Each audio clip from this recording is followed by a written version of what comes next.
Mga kasuri, mayong pagpanginabuhi kanatong tanan ug sa atong madasigon nga pagtan-aw sa akong mga video nga atong makita pinaagi nining social media. Ang miagi ko na pagpahibalo alang kanatong tanan may tungod nining ang kagikan sa Biblia. Sunod mao ang unang link nga mao ang kagikan ni Dr. Lucas. Ug karon kini nga pahibalo mao ang pagpadayon may tungod sa pagkatawo ni Dr. Lucas. Tao nga makatabang. Alang kang Apostol Pablo, si Dr. Lucas usa ka Griego nga makatabang usab. Sumala sa libro ng Filemon kapitulo 1 bersikulo 23 hangtod sa bersikulo 24 Biblia. Si Epaphras, nga akong kauban nga binilanggo diha kang Kristo Jesus, nangumusta kanimo. Ug maingon man sila si Marcos, si Aristarco, si Demas, ug si Lucas, nga akong mga kaabay sa buhat. Uban nga misimba. Tungod sa panukiduki ni Dr. Lucas, may tungod sa panahon ni Kristo Jesus, may mga tao nga dili kaliwat sa mga Israelita nga mianhi aron sa pagsimba. Sumala sa libro ni Juan kapitulo 12 bersikulo 20 Biblia. Ug dihay pipila ka mga Gresyanhon sa mga nanungas aron sa pagsimba didto sa fiesta. Adunay uban aron magpaayo. Tungod sa panukiduki ni Dr. Lucas, mahitungod sa panahon ni Kristo Jesus, adunay uban nga dili kaliwat sa mga Israelita nga misimba kang Kristo Jesus aron makaambit sa pagpaayo sa ilang mga sakit. Bisan pa nga kini gisalikway tungod kay si Kristo Jesus gipadala dinhi sa kalibutan alang lamang sa mga tribo sa Israel. Sumala sa libro ni Mateo kapitulo 15 bersikulo 21 hangtod sa bersikulo 27 Biblia. Ug si Jesus mipahawa didto ug mipahilit sa kayutaan sa Tiro ug Sidon. Ug tan-awa, miabot ang usa ka babayeng Kanaanhon nga taga didto, ug misinggit nga nag-ingon kanya, Ginoo, anak ni David, kaloy iintawon ako, ang akong anak nga babae ginasakit pag-ayo sa usa ka yawa. Apan wala siya motubag kanya, bisag usa ka pulong. Ug miduol kanya ang iyang mga tinun-an ug gihangyo siya nila nga na nag-ingong, papaulya siya, kay anya gisunod kitanyag syagit. Ug siya mitubag nga nag-ingong, ako gipadala nga do lamang sa mga nagawalang karnero sa banay ni Israel. Apan siya miduol og sa iyang atubangan miluhod siya nga nag-ingon. Ginoo, tabangi intawon ako. Kanya mitubag siya nga nag-ingon, dili matarong ako haon ang tinapay nga alang sa mga anak ug itsa ngadto sa mga iro. Siya miingon, tinuod ka na, Ginoo. Nga ni bisan pa ang mga iro magakaon man sa mga mumho nga matagak gikan sa lamisa sa ilang mga agalon. Mga kasuri, nay mga referensya usab nga gisgutan ug mahimo nato mabasa sa Biblia o sa King James Version. Apan may tungod usab nini nga bersikulo 26 nagpasabot kini nga si Kristo Jesus gipadala sa amahan alang sa kagawasan sa mga Israelita lamang. Walay labot ang mga hentil. Ang gitawag nga iro nga nagpabilin nga nagpuyo taliwala sa pinili nga katawhan ug sa makasikbit nining mga nasod. Tungod kay ang mga Israelita kaniadto pinili man nga katawhan sa atong Ginoong Dios. Mao nga hangtod karon nabutang sa ilang mga hunahuna nga taas sa ilang panglantaw sa ilang kagalingon. Nga may hinungdan nga nagpabiling iro ang ilang panglantaw sa mga nagpuyo taliwala nini og sa ubang kanasuran nga kasikbit. Kutob sa mga dili kaliwat ni Israel. Nahitabo usab gini kaniadto sa batanon pa ako. Ang among inahan usa ka Ilocana, pure Ilocano. Migrante gikan sa Batak, Ilocos Norte. Ug ang among amahan Cebuano, Bisaya gyud. Adunay panahon nga mibisita usab ako kami ngadto sa among lolo ug lola, mga ginikanan sa akong inahan. Tawag sa ilaha apong og inang. ug akong namatikdan nga taas ang ilang paglantaw sa ilang kagalingon, ug ubos ang ilang paglantaw sa mga Bisaya, ug panagsa ra pud ko makabisita sa side sa akong inahan, kay kung magistoryahanay sila halos dili nako masabtan. Maulaw pud ko, kay maulawon man pud ako nga pagkatao. Kay kaniadto kung napugos lang ang akong amahan nga dito ko magdako sa side sa akong inahan, sigurado nga maayo na unta ko maistorya og Ilocano. Pero tungod kay dito man ako magdako sa side sa akong amahan, mao nga Bisaya gihapon ako. Sa tinuod lang, hardworking sila. Kugihan apan sa Bisaya daghang tapulan o kininam. Sa pagkatinuod, ang labang saserdote sa mga Hudyo mao ang una nga wala muto o wala lang magtagad kang Hesus nga mao na day kadto ang Mesiyas o Kristo. Kinsa na pagkatao mga 2,000 ka tuig na ang milabay aron sa pagluwas gikan sa mga kamot sa usa ka imperyo nga nasod nga mikubkob sa piniling katawhan o sa pagbag-o usab sa kiniya niini nga mamahimo isip usa ka tradisyong Kristyanismo nga gidumala ni Kristo Jesus mismo. Ug ang pulong nini wala usab tagda sumala sa libro ni Mateo kapitulo 5 bersikulo 43 hangtod sa bersikulo 45 Biblia. Kamo nakadungog na nga giingon, higugmaa ang imong silingan. Apan magaingon ako kaninyo, higugmaan ninyo ang inyong mga kaaway ug pagampo kamo alang sa mga magalutos kaninyo, aron mahimo kamong mga anak sa inyong amahan nga anaa sa langit. Kay siya nagapasubang sa iyang adlaw sa ibabaw sa mga dautan ug sa ibabaw sa mga maayo, ug nagpadalag ulan ngadto sa mga matarong ug sa mga dili matarong. Nga gipalawig usab gikan sa libro ng Levitico kapitulo 19 bersikulo 17 Biblia. Dili ka magdumot sa imong igsuon nga lalaki diha sa imong kasing-kasing, sapagkat tinuod, magbadlong ka sa imong isig katao, ug dili magpadala og sala tungod kanya. Nagpasabot kini nga dili lamang ang isig ka Israelita ang higugmaon, kundili higugmaon usab ang mga kasigbit nining mga nasod nga mga Hentil. Apan tungod kay ang kiniya sa mga Israelita hangtod karon mga adlaw nagpabilin nga sama sa ero ang ilang paglantaw kanato. Nagpadayon nga sigig pagpumomba sa mga kasikbit nga nasod nga wala gihapon tagda sa ICC o International Criminal Court nga walay dalungan o walay mga mata. Apan sa tanang giisip nga mga Hentil nga dili kaliwat sa Israel, kita mga Pilipino lamang ang giabi-abi nining nasud sa Israel. Hinungdan kini tungod sa tabang nga gihatag sa atong kanhi Presidente Manuel L. Quezon ngadto sa mga Jewish refugees aron maluwas sila gikan sa mga kamot sa Nazi persecution ni atong ikaduhang gubat sa kalibutan nga gipanguluhan usab sa usa ka German nga diktador si Adolf Hitler. Kay sa pagkatinuod kon ang labang saserdote mao'y nanguna nga mito kang Hesus ingon nga Kristo samtang dinhi pa siya sa kalibutan kaniadto ang gingon ang hari sa mga Hudyo, ang gingarihan sa Israel sigurado mobalik pag-usab ug hangtod nga kini mokaylap sa tibuok kalibutan. Ang gisugdan na usab paghari sa atong Ginoong Dios sukad kini nabawi pinagi sa iyang alagad nga si Moises gikan sa mga kamot ni Paraon nga gialagaran sa mga Israelita kaniadto ingong hari.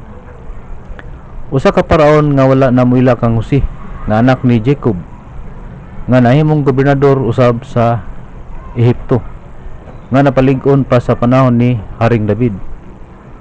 Tungod kay ang paraon nga naghimo kang Jose nga usa ka gobernador, gialagaran kini ingon nga usa ka hari.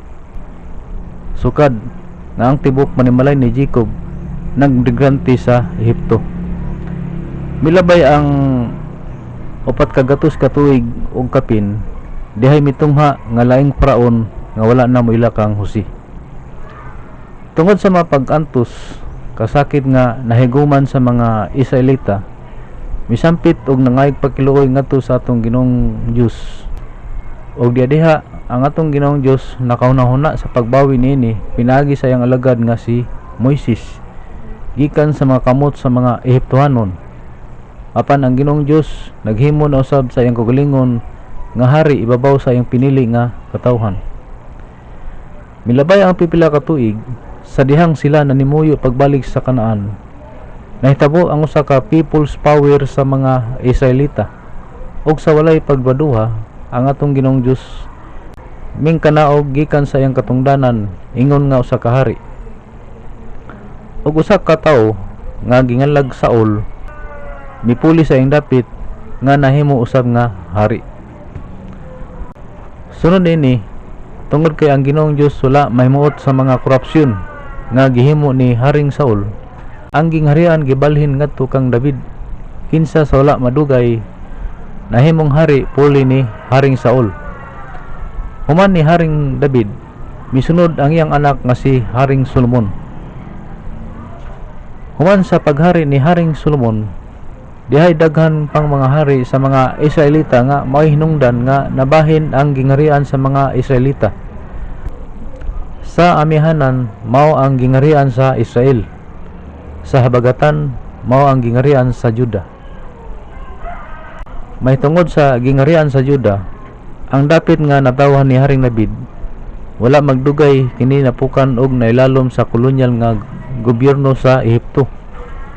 Human niini kini nailog og nailalom na usab ubos sa kolonyal nga kagamahanan sa Babilonya. Ang uban gipatay, nabihag og hangtod nga kini nailalom sa kolonyal nga kagamahanan sa Babilonya, Media og Persia, og sa imperyo sa Roma nga pinangunahan ni Augusto Caesar nga gialagaran usab sa mga Israelita kaniadto ingong hari. Tungod sa kaluoy sa atong Ginoong Dios, gipadala ang iyang bugtong nga anak aron maghari sa mga Hudyo og ipasiguli ang gingharian ni Haring David nga naghari sa tibok Israel. Apan ang prinsipyo sa labang saserdote sa mga Hudyo kaniadto nagpabiling wala motuo kang Hesus nga mao na diay kadto ang Mesiyas o Kristo, og wala usab magtagad sa mga pulong nini. Mao nga hangtod karon mga adlaw nagpadayon gihapon ang gubat og pagpamomba sa Israel batok sa mga Hentil nga gitawag nila og mga ero. Sa pagkatinuod kun ang labaw sa saserdote mao ang unang motuo kang Kristo Jesus og mahimong hari sa mga Hudyo, ang gingharian sa Israel mapasiguli hangtod nga kini mokaylap sa tibok kalibutan og mahimong usa ka imperyo, ug ang tanang nasud sa kalibutan masakop usab niini uban sa pagbayad og buhis. Tungod kay ang paghari ni Kristo Jesus inubanan sa gahom sa atong Ginoong Dios batok sa mga nasod nga makipag-away batok niini, sama sa gibuhat sa atong Ginoong Dios sa paglaglag sa mga kaaway niini kaniadto.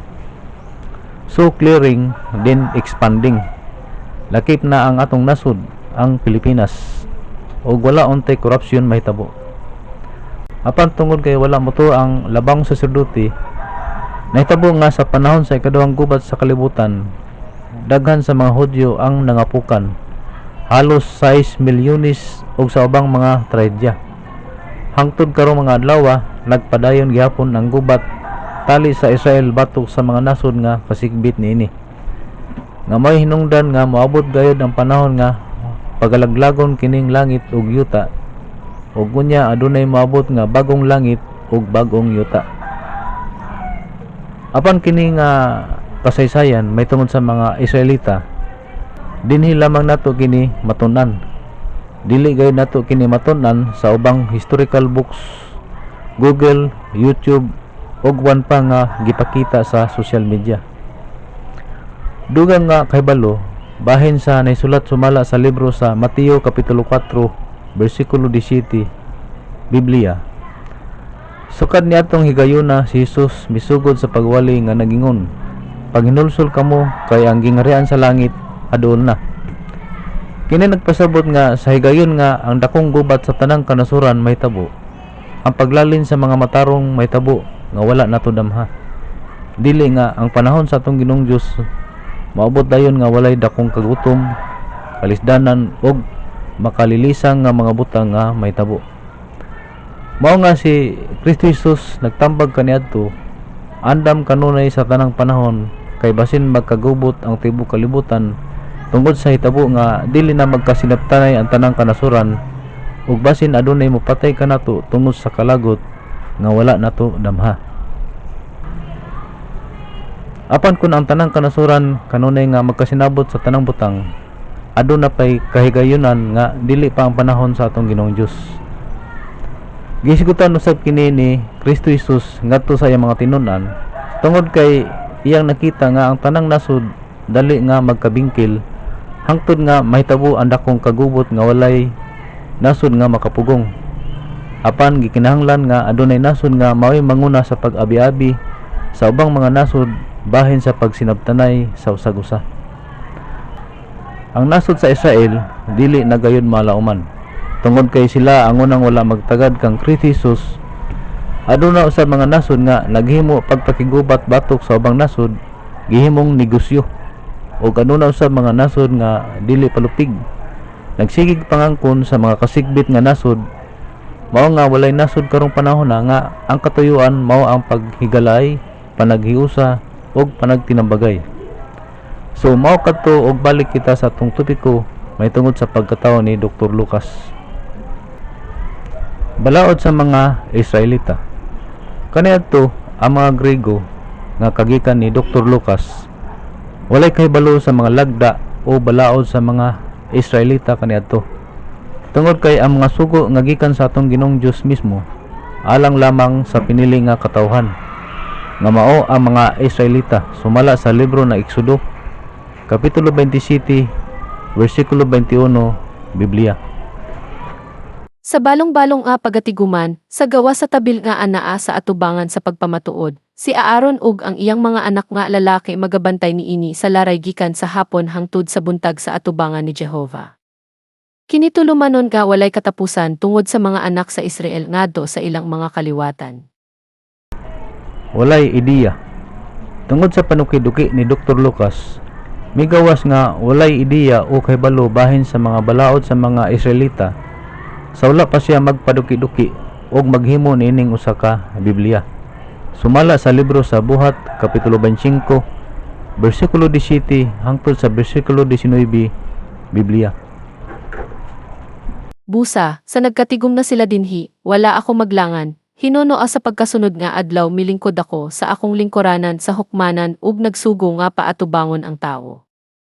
Apan sa pagpanindog na sa iyang mga magsusumbong, wala sila'y gikasumbong batok kanya nga pagkadautan ingon sa akong gidahom. Diha hinooy ilang gipakiglalisan batok kanya mahitungod sa ilang kaugalingong patuotoo og mahitungod sa usa ka Jesus nga patay na, apan gilabanan ni Pablo nga ako nubuhi.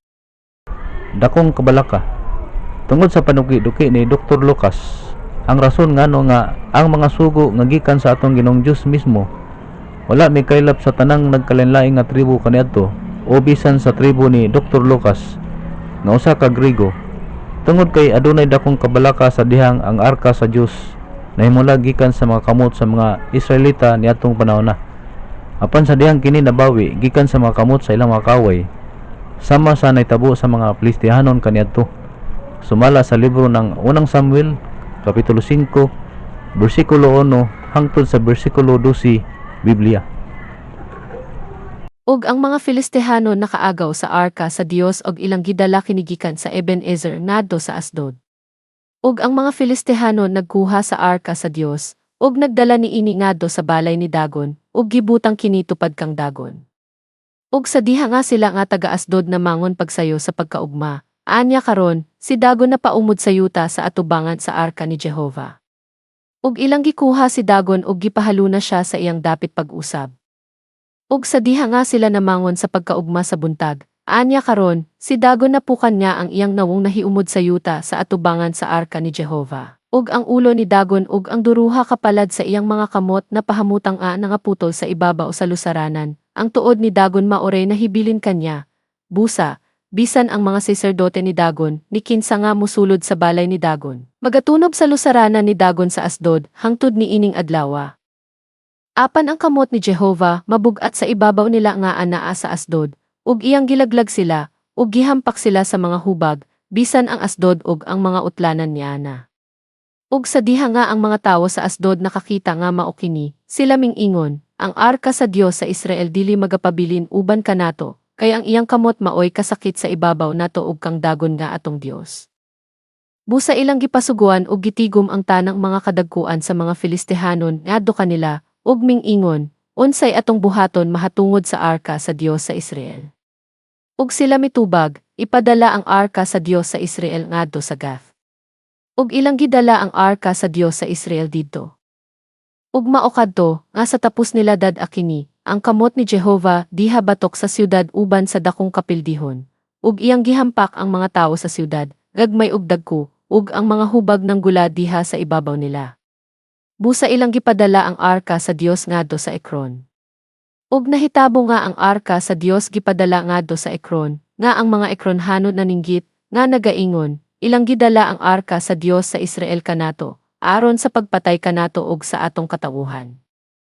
Busa ilang gipasuguan ug gitigom ang mga kadagkuan nga tanan sa mga Filistehanon, ug sila na nag-ingon, ipahilayo ang arka sa Dios sa Israel, ug ipabalik kana ngadto sa iyang dapit, aron kana dili mo patay kanato, ug sa atong katawuhan.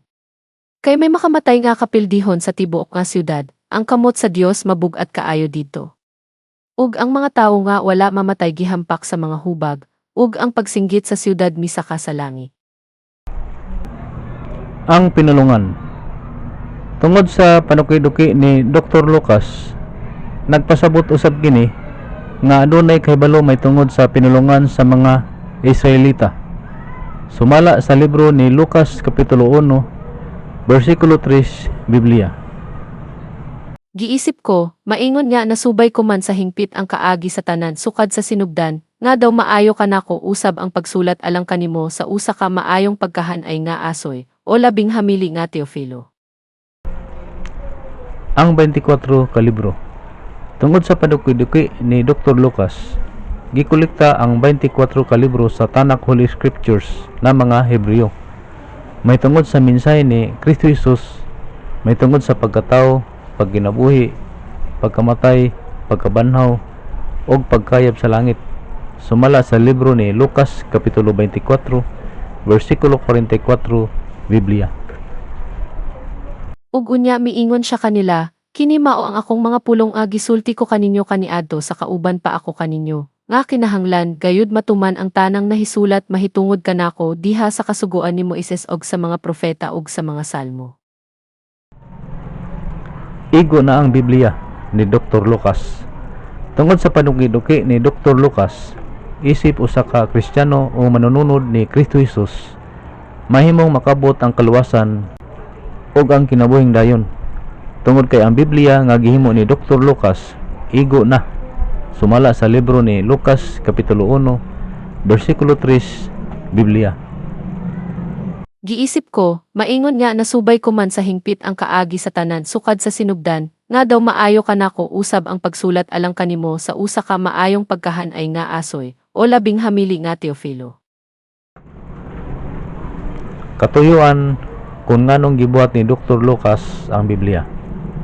Para sa mga manununod o nagpasakop diha kang Kristo Jesus, kung atong tunan pag-ayo ang Biblia nga gibuhat ni Dr. Lucas, adunay mga katuyuan ngano nga kini gibuhat.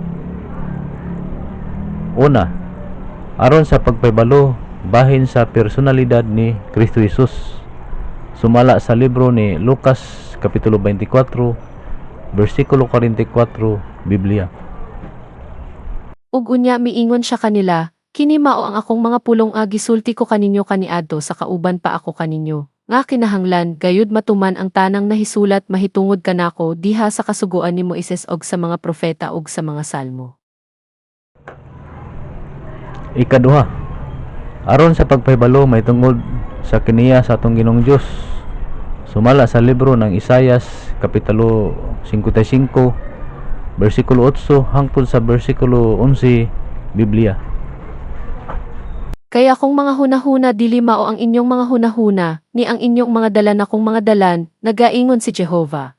Kay maingon nga ang mga langit hataas kaysa yuta, mauman ang akong mga dalan labi pang hataas kaysa inyong mga dalan, ug ang akong mga hunahuna kaysa inyong mga hunahuna.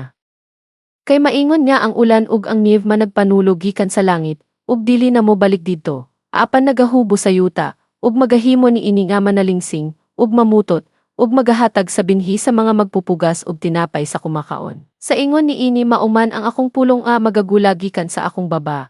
Kini dili mo balik kanako nga walay kapuslanan, kundili nga kini magatuman sa akong gikahimutan, ug kini magapauswag sa butang tungod niya na kini akong gipadala. Usab, ang Ginoong Dios usa ka abughoan nga Dios, nga mas lawom pa kaysa kiniya nga siluso. Sumala sa libro ng Exodo, Kapitulo 20, versikulo 5 hangtod sa versikulo 6, Biblia. Dili mo iyukbo ang imong kaugalingon kanila, ni mag-alagad kanila, kaya ko si Jehovah nga imong Dios, mao ang Dios nga abukhoan, nga nagaduaw sa pagkadautan sa mga amahan sa ibabaw sa mga anak. Sa ibabaw sa ikatolo ug sa ibabaw sa ikaupat kakaliwatan sa mga nagadumot kanako, ug nagapakita ako sa mahigugmaong kalolot alang sa linibo kanila nga nahigugma kanako, ug nagabantay sa akong mga sugo. Ikatulo, aron sa pagbahibalo nga ang tradisyong Kristiyano ay istrikto gayud, disiplinado og magbantay sa mga isig ka Kristiyanon. Sumala sa libro ng ikaduhang Timoteo, Kapitulo 3, versikulo 16 hangtod sa versikulo 17, Biblia.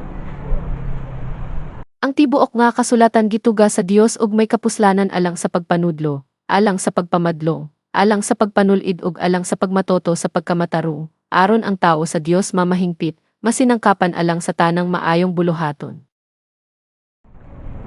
Busa, istrikto gayud ang tradisyong Kristiyano. Sumala sa libro ng Mateo, Kapitulo 7, versikulo 13 hangtod sa versikulo 14, Biblia. Sumulod ka mo agi sa pultahan nga masigpit, kay dako ang pultahan ug sangkad ang dalan niya padulong sa kapildihan, ug daghan ang nagasulod agi niini, kay masigpit ang pultahan ug hiktin ang dalan nga padulong sa kinabuhi. Ug dyutay ra ang mga nakatultol niini. Ikaapat, aron sa pagpahibalo bahin sa mga kinanglanon alang sa kaluwasan, nga ang Biblia igo na. Sumala sa libro ng Lucas, Kapitulo 1, versikulo 3, Biblia. Giisip ko, maingon nga nasubay ko man sa hingpit ang kaagi sa tanan sukad sa sinugdan, nga daw maayo kanako usab ang pagsulat alang kanimo sa usa ka maayong pagkahanay nga asoy, o labing hamili nga Teofilo. Ang Biblia, alang sa kasayuran sa tanan. Ang Biblia adunay duha ka testamento, ang Daang Testamento ug ang Bagong Testamento. Ang uban nagtawag niini pakigsaad. Ang Daang Testamento adunay 39 ka libro, samtang ang Bagong Testamento adunay 27 ka libro. Sa Daang Testamento, ang mga autor niini nga mga libro mga kaliwat sa mga Israelita. Og sa Bagong Testamento, ang mga autor mga kaliwat usab sa mga Israelita. Apan adunay duha ka libro kansang autor dili kaliwat sa mga Israelita, kundi usa ka Griego. Kansang ngalan mao si Dr. Lucas, kinsa mao ang nag-compile sa Biblia. May tungod sa Daang Testamento, ang 39 ka libro niini gikopya gikan sa Tanakh Holy Scriptures, nga adunay 24 lang ka libro nga original nga gigamit sa mga Israelita. Lakip ang mga libro nga gisgutan ni Kristo Jesus bahin sa iyang kinabuhi. Sumala sa libro ni Lucas Kapitulo 24, versikulo 44, Biblia. Ug unya miingon siya kanila, kini mao ang akong mga pulong gisulti ko kaninyo kaniadto sa kauban pa ako kaninyo, nga kinahanglan gayud matuman ang tanang nahisulat mahitungod kanako diha sa kasugoan ni Moises og sa mga propeta ug sa mga salmo. Apan sa dili pa nato makatunan mahitungod sa Daang Testamento, tun-an una nato ang mahitungod sa Bagong Testamento, kay kini naglakip sa duha ka libro ni Dr. Lucas, tungod kay lahi kayo ang iyang mga mensahe. ilabi na sa unang kapitulo sa ikatulo nga libro.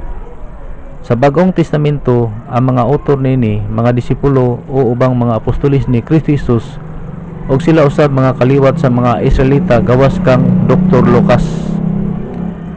Sa Bagong Testamento adunay 27 lang ka libro ug naglakip sa 2 ka libro ni Dr. Lucas.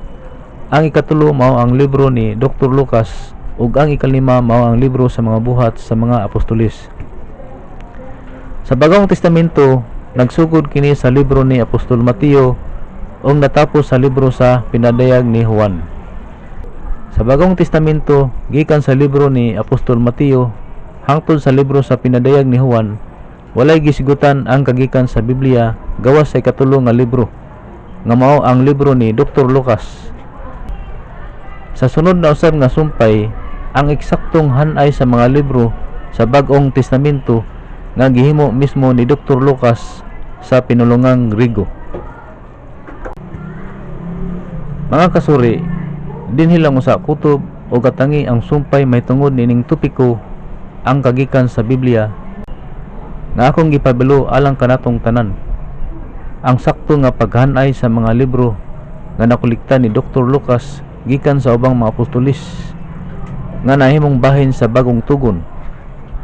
Una sa tanan, ako mismo sa akong kinabuhi kanunay ko nga gidayeg ang atong Ginoong Dios kay basin sa kalit nga maabot ang usa ka paglalin ngadto sa langit nga wala nato damha, at least nakaandam ako. Tungod kay akong gipangandoy gayud kanang maong kaluwasan sa akong kalag nga mabanhaw sa unang pagkabanhaw, kung dili pa karong mga adlaw nga mobalik ang atong manuluwas nga si Kristo Jesus, samtang nagpatong pa kita nining kalibutan na karon. Sa makausap pa, kung nakauyon ka nining usa ka matinud-anong topiko nga adunay espesipikong referensya ug ebidensya, palihog i-like, i-share o i-share usab ngadto sa atong pamilya, paryente, higala ug sa atong mga kaubanan usab. Aron ang tanan adunay ideya may tungod ining akong mga topiko ug i-subscribe usab aron updated ang tanan sa uban pa nga akong ipahibalo.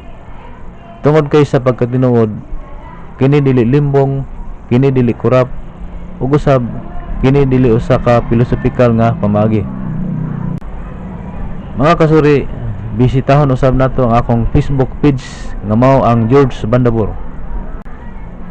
Ang Ginoong Dios nga labing gamhanan magapanalangin kanato, maglamdag kanato sa mayong pangunahuna ug manghinaot nga kita pagatagan og dugang pa nga mga oportunidad alang sa atong pagpanginabuhi karon, alang sa kinabuhi nga walay katapusan ug pinagi sa ngalan sa atong maluluwas nga si Kristo Jesus.